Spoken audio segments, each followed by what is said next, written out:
Morning, everyone. Lovely to see you all and to be here back at CogX. And wonderful to have alongside me Dex Hunter-Torricke.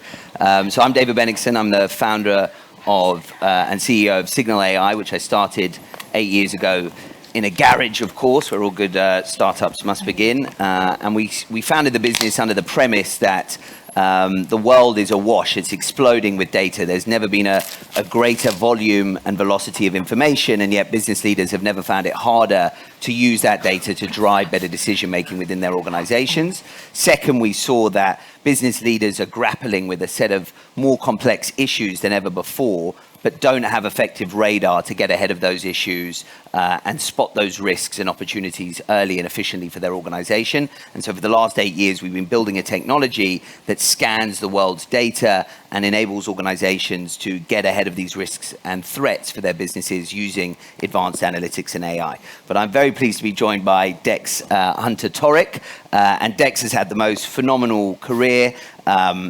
He's worked for some of the largest and most influential technology businesses in the world, and specifically for the leaders of those businesses, Mark Zuckerberg and Sheryl Sandberg, Larry Page at Google, Elon Musk at SpaceX, and now leads communications and public affairs and policy at Meta's Oversight Committee, which is obviously doing some very, very fascinating and important work. So I thought maybe we could just start there, Dex, and I'm sure the audience would just love to learn a little bit about your background and that phenomenal journey you've had working for some of these influential and seminal leaders in the technology world. Yeah, absolutely, and it's great to be here. I started my career at the United Nations, and I was fully anticipating spending my career as a public policy wonk. And I very quickly realized after a few weeks of doing this that I was much better at doing communications than the public policy piece. That came much later on in my career, where I actually realized that the two things are very much intertwined. But for me, early in my career, being in somewhere like the UN, which is obviously the very heart of global diplomacy, I realized how bad a lot of change makers are at doing communications.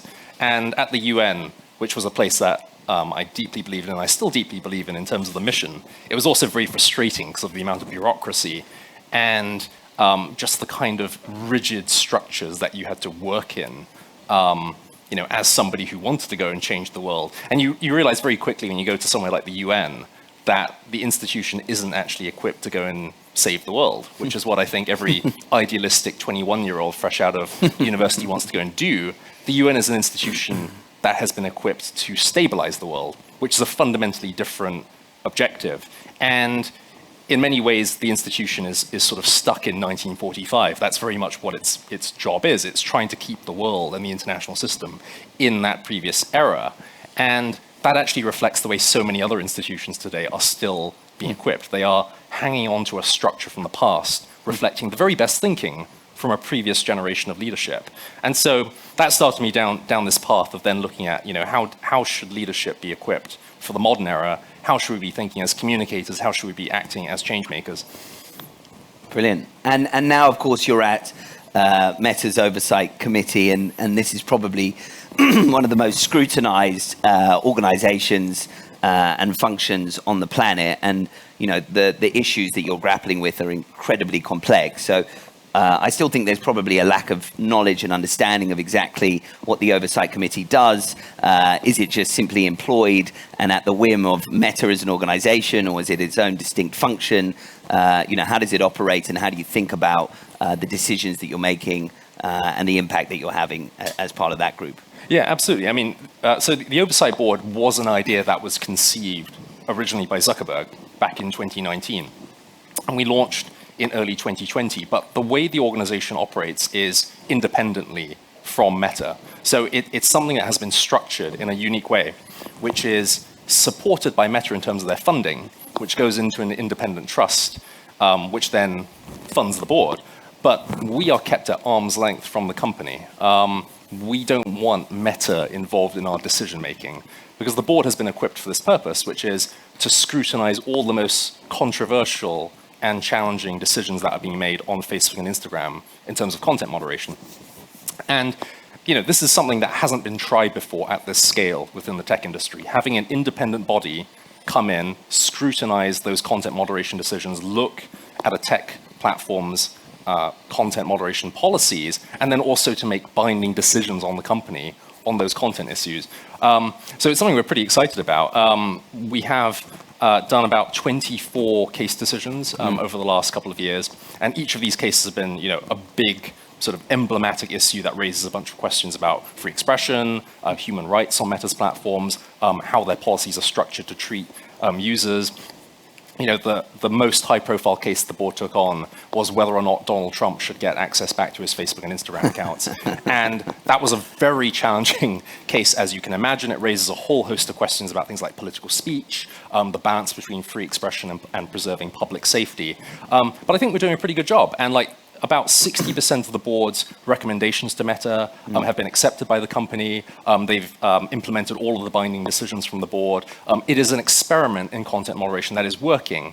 But it is something that is an experiment. It is something that is new within the space. And I think over the long term, we'll see whether it's something that's truly effective in steering the company. And I mean, it's fascinating because it sort of reflects this shift that's occurred in the stakeholder landscape. And it's something that's signaled that we're acutely aware of and trying to arm our clients to be able to respond to. But we were talking about this in the green room just before. If 5 to 10 years ago, organizations were primarily focused on their customers, on their profit, on their margin, on their growth, and on their kind of financial stakeholders, today sort of that has been upended.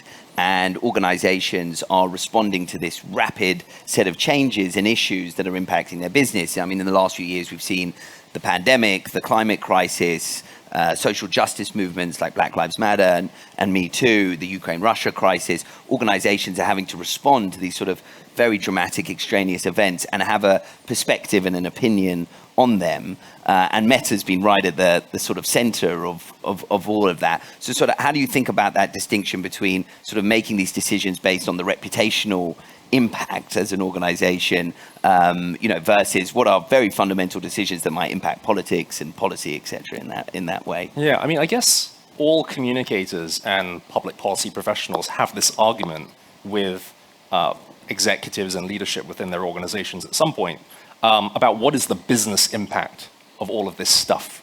I have a friend who is an entrepreneur in Scotland, very, very successful entrepreneur, and he has this argument with me every few months without fail. He says, what's the point of doing PR?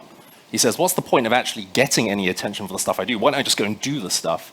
And of course, reputational interests are very much intertwined with business interests. The way that investors or customers or partners are making decisions isn't being done in some silo away from the way that the public is thinking about your organization. All of those folks are people too, which is why I also find it very frustrating when people think about communications in this very siloed way. Like, here's my investor message. Like, I'm going to aim this thing at Wall Street, as if that thing is completely distinct from a message from Main Street, and something that any person in the world might consume on Twitter or Facebook. Like, investors are looking at Twitter and Facebook too. It's not like they only read the FT and the Wall Street Journal. So I do think the challenge of organizations today is to think about all of these things together in a fully integrated way. You need to think about regulators and policymakers. You need to think about everyday users and citizens. You need to think about the full spectrum of stakeholders. And that's the challenge, because a lot of organizations, they just aren't equipped for that. They operate in very hierarchical, very siloed ways internally, and then that manifests in the way they communicate externally. And in that sense, reputation becomes a very much a cross-functional sort of metric for the organization, right, rather than a sort of siloed functional one. I mean, we're doing this fascinating project right now with KPMG where we're trying to measure trust for them as an organization. They want to be the most trusted professional service firm by 2030, and they've got a little bit of work cut out for them in that regard. And what we're doing is we're analyzing sort of media data and social sentiment data, but we're also aggregating employee survey data and client feedback data and trying to understand trust across these different stakeholder groups. And what's fascinating in that project is often what you perceive to be a crisis or reputational issue, because it's in the FT as an example, might actually not have the virality or the impact across those different stakeholder groups. But in today's world, something bubbling up on the social web can become a crisis before you know it. So actually arming these sort of executives with data to support the intuition that they've had as business leaders, essentially. Yeah, absolutely. I mean, like, lots of executives think that just bad news is a crisis. And like, it's not. Like, if you're doing anything important in the world, you're going to get bad news every single day. People are always going to be attacking you. But like, whether that's a thing that warrants a crisis level response and is like an existential thing which you need to panic about, totally, distinct paths. There was one person I used to work for, who I won't name, who used to get very animated about things he saw on Twitter, usually around 3 a.m, and he'd call me and say, "This is a crisis. What are you doing about it?" And it would always be some Australian kid with about 17 followers who was posting things at that time in the night, who was just designed to like amp up this guy. And I'd always think, like, this isn't a crisis, and what do you want me to do about it? Like, this kid's going to keep posting. We're not going to ask the audience to guess whether he's now trying to buy Twitter as well. And so how do you deal with that cut through today? I mean, the Oversight Committee must be grappling with, tens of thousands, hundreds of thousands of potential issues to look at, and they're so vast and they're so diverse. Sort of what's the process of the board to decide and determine which item to focus on versus, the many potentials there? Yeah, so, I mean, we very much use qualitative criteria for this. I mean, we're looking at things that raise fundamental questions about public discourse and about human rights, things that are core to issues that matter for society. And I think that's the first criteria we have to look at. The second thing we're looking at is, do each of the issues have the potential to impact a lot of users, so millions of people? As you imagine, there's over 3 billion users for Meta's platforms. There's just this avalanche of content that's coming towards the board at all times. We've had over 1 million appeals from users that have been lodged with the board, which is both a very small number, but also a very large number, of course. It's small proportionally, but it's an enormous amount considering that we have 23 board members. So we have to find a way to prioritize this stuff. And I think the other criteria is, do all of these issues raise big questions about Meta's existing content standards? Because obviously, like, we want to deliver recommendations and findings to Meta that are implementable, and we want to see changes on the platform. So rather than a sort of hand-wavy, this is a big issue, but we have no earthly clue how we can actually apply this to your policies, we want to find things that can actually manifest in change. Yes. And is that where the role of sort of technology, and here we are at CogX, AI can begin to play a role? Are you seeing Meta implement sort of advanced technologies to be able to sort of respond to the scale of challenge that they have in that regard? Yeah, absolutely. I mean, with that volume of content, AI obviously has to play a huge role. The ability to have the right tools and data to sift through all of that, absolutely critical. And this is one of the reasons, by the way, that the board is very strongly always pushing for researchers to have access to data, and to be able to facilitate good research relating to Meta's platforms. We have a great relationship with researchers. We love to work with outside research and civil society and folks who are trying to use that data to inform the rest of the tech ecosystem.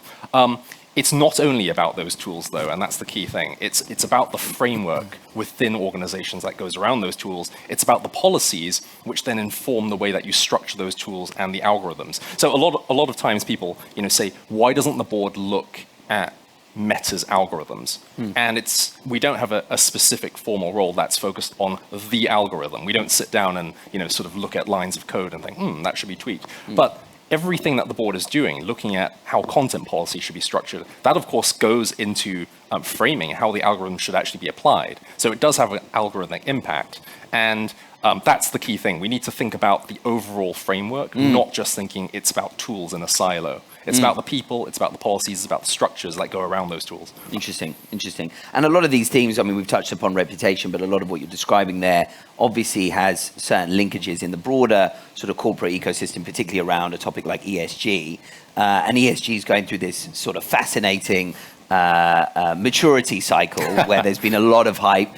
And now we're starting to see a lot of pushback, particularly around the way organizations are getting measured and scored against ESG metrics. Of course, in the last few weeks, we saw Elon bashing the S&P 500, the ESG 500, because Tesla didn't rank in the top 500, but Exxon Mobil was in the top 10, which seems a little incongruous given the topics of ESG. Sort of, what's your sense of that area of the market, the importance of it, but also some of these criticisms that are being levied at sort of the way companies are being scored and measured against that? Yeah, I mean, ESG is useful to an extent. I mean, if it helps more people to think about the need for good behavior from corporate actors and to think about the societal impact of corporate activity, that's great.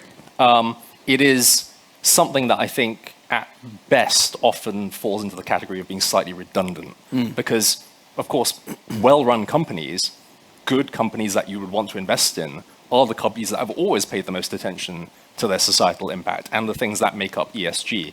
And there's been plenty of analysis done by folks, showing that actually the vast majority of things that fall in ESG portfolios are exactly the same thing that fall in non-ESG portfolios today. I think where it starts to fall down is there are, of course, companies who are trying to launder their reputations through ESG portfolios and have made a big play out of talking all the jargon that comes along with the ESG territory, but without actually meaningful changes in their activity. And Elon, yes, I think quite rightly, lost his mind seeing that ExxonMobil apparently is prized more highly for the S&P ESG index than Tesla. I mean, that's just absolutely ludicrous. And it's not, the only, problem that has come along with ESG metrics. Certainly.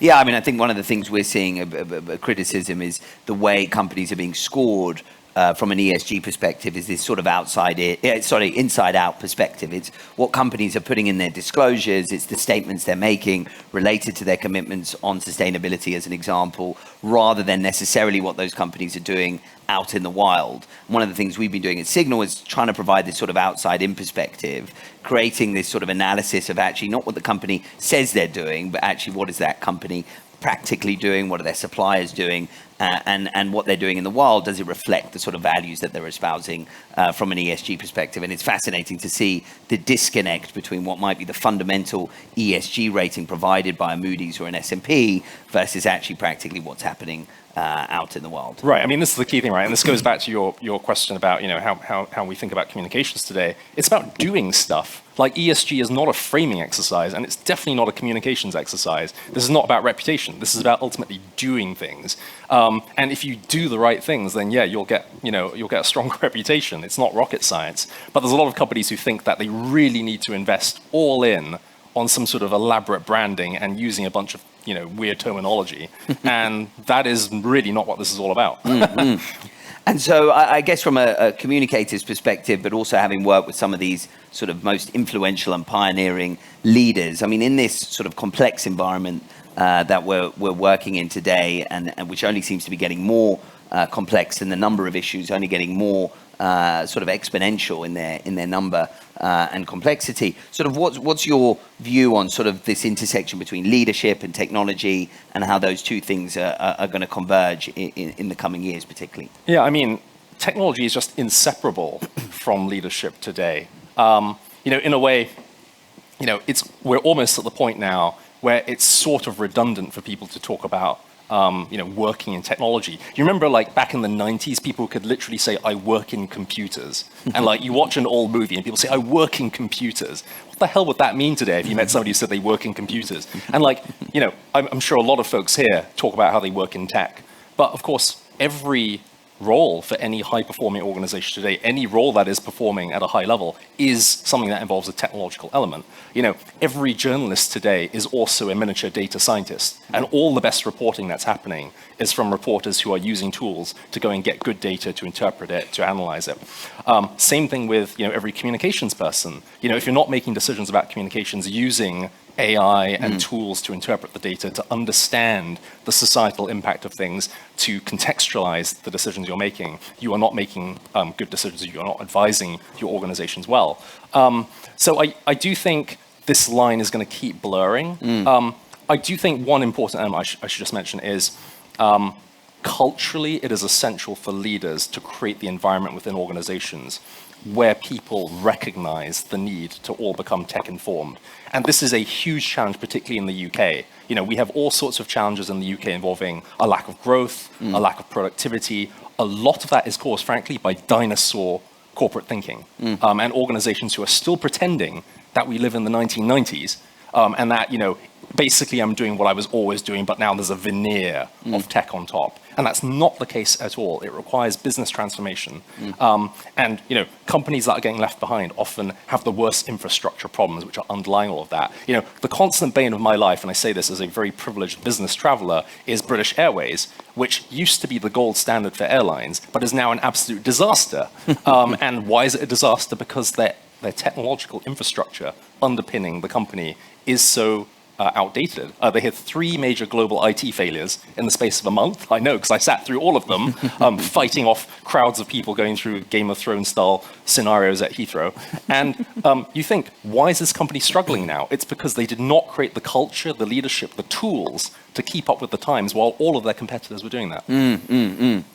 And so I guess before we move on to questions from the audience, just wanted to get a more sort of forward-looking perspective from you. I mean, you've obviously worked for, again, some of these leading companies. You're now at Meta's Oversight board. There's been huge. We also work for Meta at Signal, and for them, all coverage, all news is negative. The business is just grappling with this onslaught of negative sentiment, and people aren't particularly hopeful, I don't think, anymore about the sort of future that both Meta and some of these other social media platforms can craft forward. Sort of what's your sentiment? You're right at the coalface, grappling with some of these most complex issues. Are you sort of hopeful for how they might respond to the challenges they face as a platform and organization? Yeah, I mean, the company is obviously going through a huge transformation now. They've become Meta. They're focused on the metaverse as their future. That is, I think, pretty convincing as the next big platform shift within the tech industry.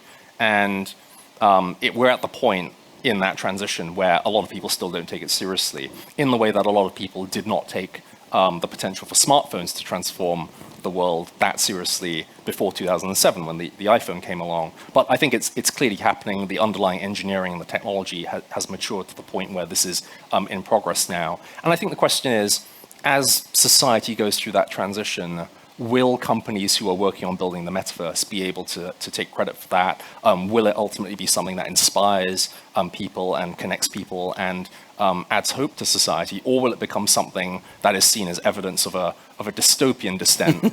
And I think the challenge here is it is incredibly challenging public terrain. We have a strong constituency in society who has built a brand and has aligned their interests with being anti-tech, and people who look to inspire fear about the impact of technology. And of course, there's plenty of problems with technology, and the Oversight Board is every day looking at the problems and the downsides and the missing pieces of what happens when you don't look at content moderation policy with sufficient depth, and you don't think about the societal impact of your tools. But we do always have to contextualize this stuff, right? These tools are used by billions of people. They create a lot of social and economic value. We need, as a society, to have a mature, balanced conversation about the pros and the cons of tools. Otherwise, we will end up distorting our decision-making about these things. And you touch upon, by the way, you mentioned smartphone there, so that was your opportunity to show everyone your Samsung. Apparently, we're not allowed to have our iPhones out, but Samsung. Dex very proudly sports a Samsung. That's right. I'm the only PR person in the world using an Android phone, it seems. Well, that's fine. But you touch upon an interesting angle there, which we didn't talk about, which is the sort of regulatory environment and the policy environment. And of course, again, we're here at CogX. There's a lot of conversation and discussion about the role that regulation and policy should play in governing the sort of advancements within AI. There's a lot of conversation about the role that regulators should play in the wake of some of these challenges faced by the social media platforms. We all, of course, recall the sort of hilarious interaction between Mark Zuckerberg and the Senate, where they sort of bumbled through their interview with him rather embarrassingly. Sort of, what's your perspective on that side, that dimension of the equation, and the sort of role that regulators and policymakers should be playing in this area? Yeah, I mean, it's quite funny because almost everywhere I go in the world, people are looking for a sort of clickbait style solution for the problems of the digital age. What's the one weird trick that's going to make social media good?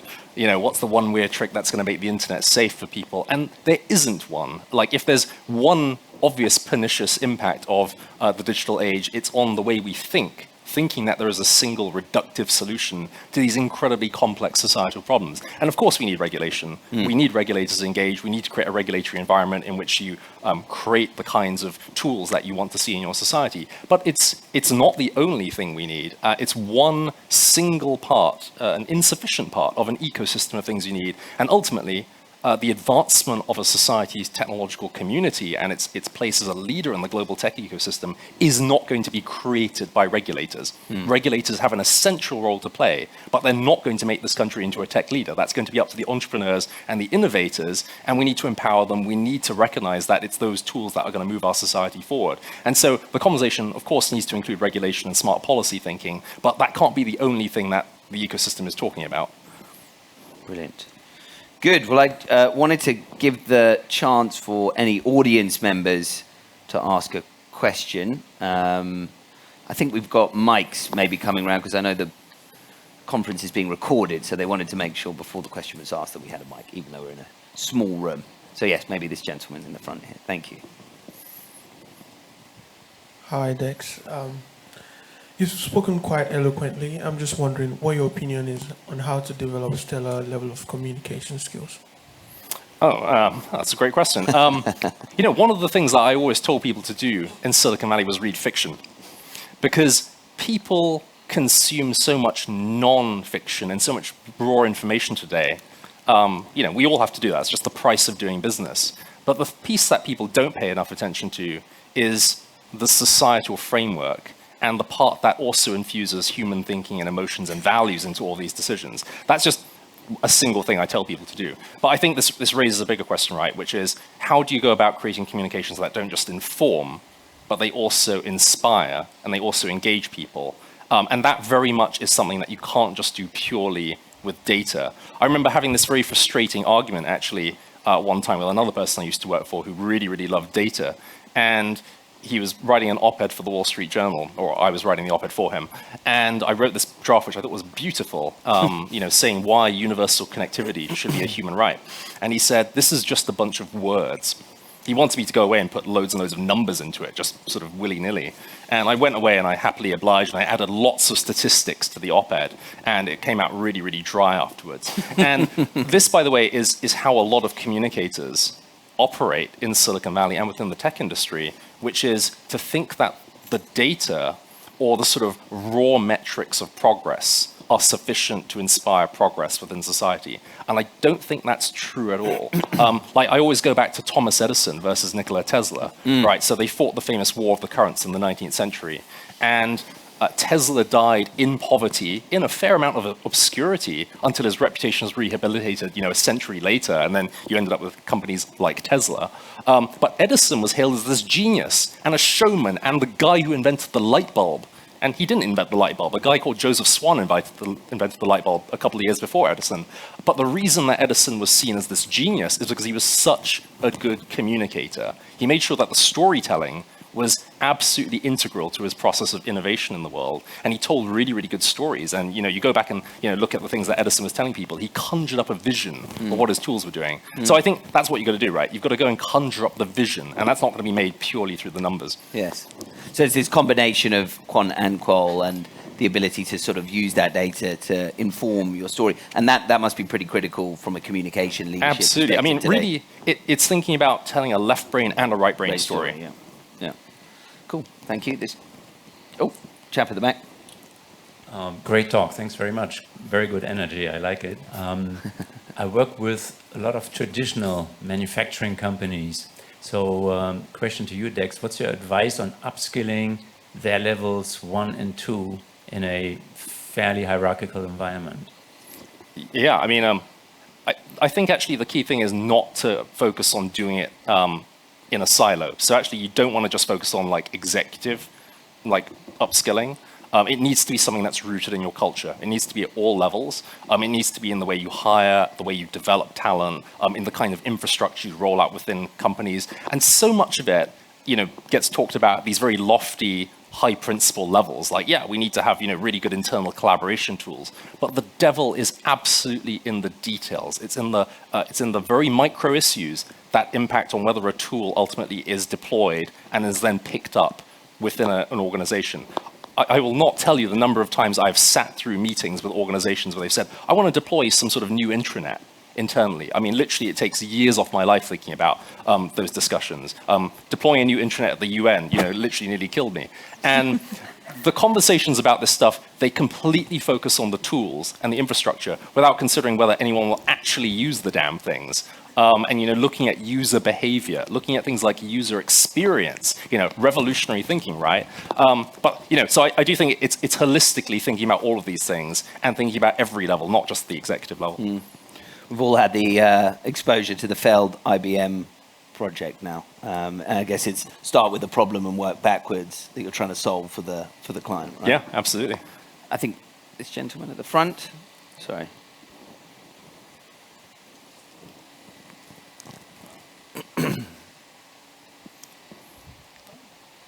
So what do we do about upskilling management? Because they come from, generally speaking, a demographic. I was just thinking of one friend of mine who has become quite famous now, and suddenly his tweets and LinkedIn things suddenly became just this bland garbage. When they first started, I sent him a message saying, what is this? Because the guy has actually made money as a writer. But he now lacks any sort of authenticity. Whatever we think of Donald Trump, we always knew what was on his mind. But how do we actually convince the top level of leadership that they need to speak with their own voice, not with what with all due respect, their PR people want them to say in their stead? Yeah, and I won't take that as a dig on PR people, because I agree. I think most PR people do talk in this soulless vernacular. When I was at the UN, there was literally a Bible-type document which told you what bloodless, soulless language you had to use to describe things of enormous consequence. So, a genocide breaks out. I'm deeply concerned about it. It's like, would anyone say that in real life? You'd be absolutely, furious. You'd be, condemning this thing, but instead you're just deeply concerned by it. I think this is a cultural thing, right? People get to a certain level within industries and within their profession, and they think they've got to lapse into a certain bloodless vernacular. And you don't. Like, that is a holdover of an outdated form of thinking. It is a product of the kind of hierarchical, rigidly structured environments we have within organizations, which disincentivize people from taking risks and being more creative. So this is absolutely why, if you want to have good communications, you also need to have a good organization. How do you actually get to that? It's a chicken and egg problem, right? Like, if you have one, you're more likely to get the other. I do think it's going to ultimately take leaders who individually are prepared to extend that envelope to actually create that culture in the environment in which people feel permitted to go and write things which aren't so bloodless. Mm. And then I guess there's talking with authenticity, and then there's also knowing what to talk on. Sort of how do you navigate that? Well, that's where data comes in, right? Because, a lot of times people are trying to figure out what is the issue I want to put the stake in the ground on. Mm. And, today we have infinite, range of issues which, organizations might want to dig into. And because everything's interconnected, you can really almost take any angle. But then actually having the analytics and the tools to understand where is the conversation taking place in the world that actually will engage people, I think that is valuable to a large extent. Of course, it's important, again, to recognize you can also be a leader and go and create new conversation. Mm. It is not about seen as a fire and say, I must rush towards the fire, because that's where the action is. You can go and start a new fire yourself.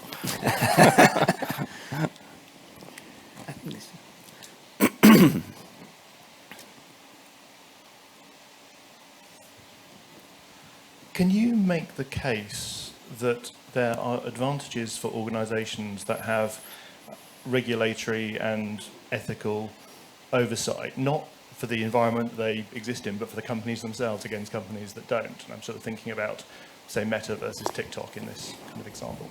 Yeah, I mean, companies who don't invest in creating that environment and engaging with policymakers in a constructive way, they are creating long-term, or in some cases short-term, existential threats to their organizations. We saw what happened under the Trump administration with TikTok in the United States. And of course, there was a lot of rapid pressure on the company and trying to, have the company essentially broken up.